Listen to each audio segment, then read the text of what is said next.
There's a version of anger that everyone recognizes. Yelling, snapping, slamming doors, punching walls, etc. The obvious kind, right? The loud kind. But there's another kind of anger that's quieter and honestly so much more dangerous. It's the anger you swallow, the anger you bury, the anger you pretend doesn't exist until one day it's the only thing you feel anymore. That quiet anger is wrath. And a lot of us, especially men,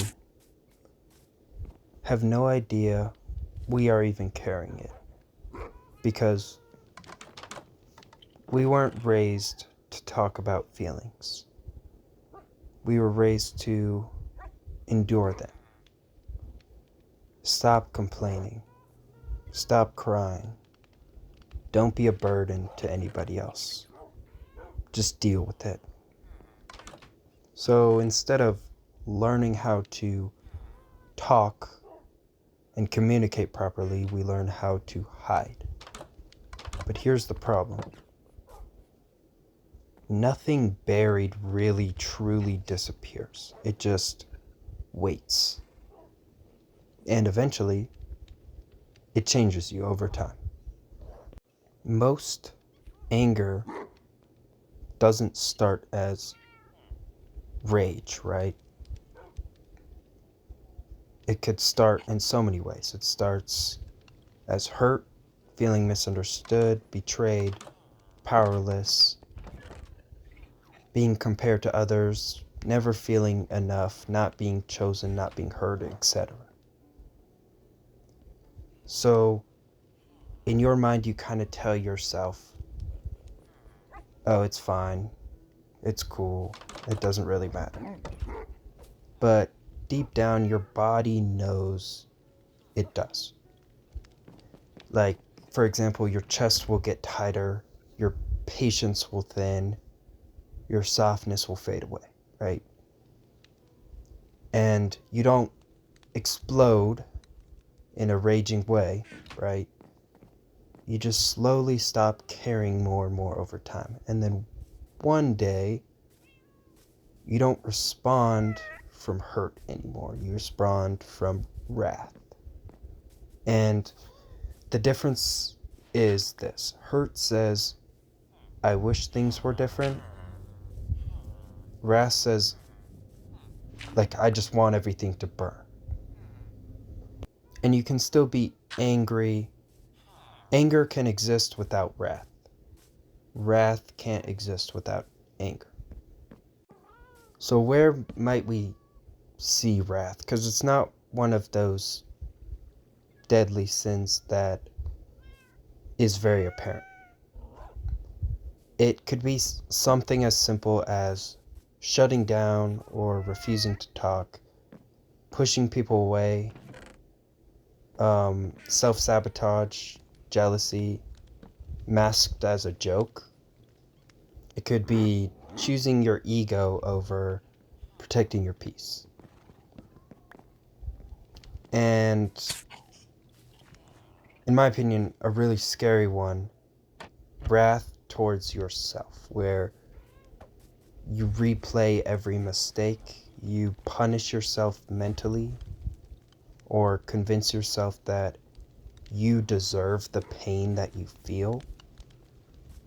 And eventually, you're gonna start to believe it, because the more you tell yourself things, the more you're gonna start thinking that way, and you're gonna make your brain believe. And yes, that is wrath too. And I want to backtrack a little bit to when I said, especially in men. Why do so many men carry hidden anger? And let's be real for a second. A lot of us grew up being told to handle it, be a man, don't show weakness. So we sort of learn to suffer privately. We swallowed breakups, family problems, pressure, loss, failure, trauma, whatever it may be. We refused to ask for help. We didn't vent or cry. We just kept moving until one tiny thing finally set us off and broke us. It was never necessarily about the tiny thing. It was the mountain of everything else piling up underneath it. Wrath doesn't stay inside. Someone will always pay the price, whether you want them to or not, unfortunately. And most of the time, it's the people who are the closest to you. The girlfriend who just wants love, the friend who checks in on you, the family that tries. They don't get the real you anymore. They get the distant you, the defensive you, the cold you. And it's not because you necessarily don't care, but because you're drowning. But here's the truth. Unprocessed pain will always leak out. And the way I like to look at it is wrath is just pain wearing armor or protection. I'd like to reiterate that not all anger is bad. Honestly, some anger is healthy. It tells you that that situation wasn't fair, that genuinely hurt me, I deserve better. The righteous anger, it creates boundaries. And it's hard to see the difference between anger and wrath, but wrath wants the destruction. Wrath isn't about healing. Wrath wants the control, because control feels safer than being vulnerable. But it'll always cost you. It'll cost you your peace. It could cost you your relationship, your softness, your ability to love fully and honestly. So where does it come from, and why do we feel like this sometimes?